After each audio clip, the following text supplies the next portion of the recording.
So the Great Orange Man has proven himself to be a master 4D chess player when it comes to the realm of geopolitics. Now, some of this he was a little lucky because during Joe Biden's administration, and this was mainly due to the intelligence agencies of Mossad, because Assad was toppled in Syria, and Hezbollah leaders keep on being assassinated repeatedly by the Israelis. And it was very telling at the beginning of this conflict between Iran and Israel. They said, we're not going to get involved. We've had enough of Israel. They keep kicking our asses.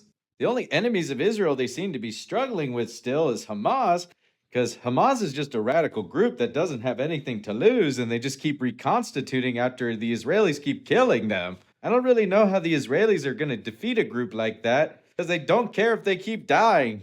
So either Donald Trump is like the best 4D chess player of geopolitics we have ever seen. He literally attacked Iran's nuclear facilities and managed to not get drawn into another endless war that we saw with the Iraq War. I was originally skeptical of him attacking Iran because I've seen this play out so many times in the Middle East before, but seems like Donald Trump is different. And I think there's three scenarios on what happens from here. Either it really was that, just attacking their nuclear facilities and just leaving really quickly and let Israel take it from here and we don't have to deal with troops on the ground in Iran.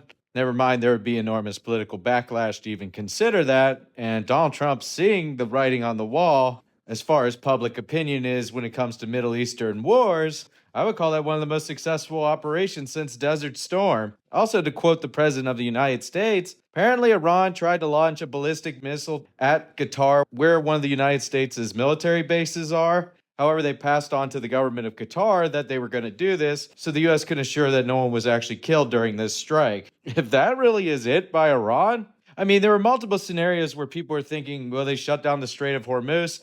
I personally didn't think they would do that because then you would turn the whole world against you and then they'd be like, well, do whatever you want. And I don't think anyone could deal with the whole world against you. Now, my second thoughts on this is you can't destroy knowledge. So if Iran eventually wanted to rebuild all of their nuclear facilities and enrich uranium, we just set them back years, but eventually they can keep trying to pursue nuclear weapons. Now, the Israelis have these assassination programs where they just keep on assassinating all these nuclear scientists for Iran when they become too useful. So maybe they can keep that up forever. But Iran could look at what just happened and said, this has incentivized us to try to get nuclear weapons because North Korea has nuclear weapons and there's never any talks about doing anything about that regime. Or the third scenario I was thinking about is, how long will this ceasefire hold up? Because there's going to be a lot of allegations from both the Israelis and the Iranians how they're not abiding by the ceasefire. Obviously, the Israelis are much more trustworthy than the Iranians, but will it eventually break down like we had the ceasefire in Gaza? Trump managed to get this in place very quickly. Or maybe now negotiations can take place between the Iranians and the Israelis, and the Iranians will agree to a peaceful nuclear program.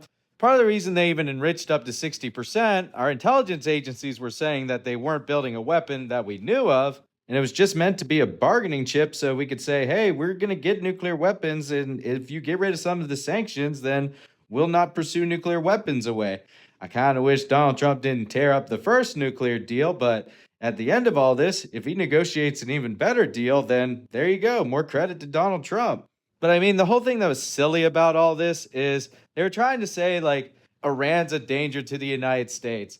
If they get a nuclear weapon, they can hit Israel, but they don't have a delivery system that could hit the United States. So it's a security threat to Israel, which is our immovable aircraft carrier in the Middle East. And also, there's still talks of trying to do regime change, not through ground troops from the United States or Israel.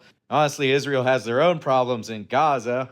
So I don't think it's a good idea for the Israelis to try to topple the Iranian government themselves. They're trying to give the people of Iran who hate their leaders the green light to try to topple the mullahs. And I feel it's counterproductive for Israel to even continue on in Iran anyways, because you would just push the general population to rally around the flag. So at the end of all of this, hopefully the United States can detach themselves from this conflict completely. Because there's also a worry, if you topple the leadership in Iran, what's going to replace it? I mean, we had Gaddafi literally get sodomized to death, and then radical people just took over the country. Iran might be no different.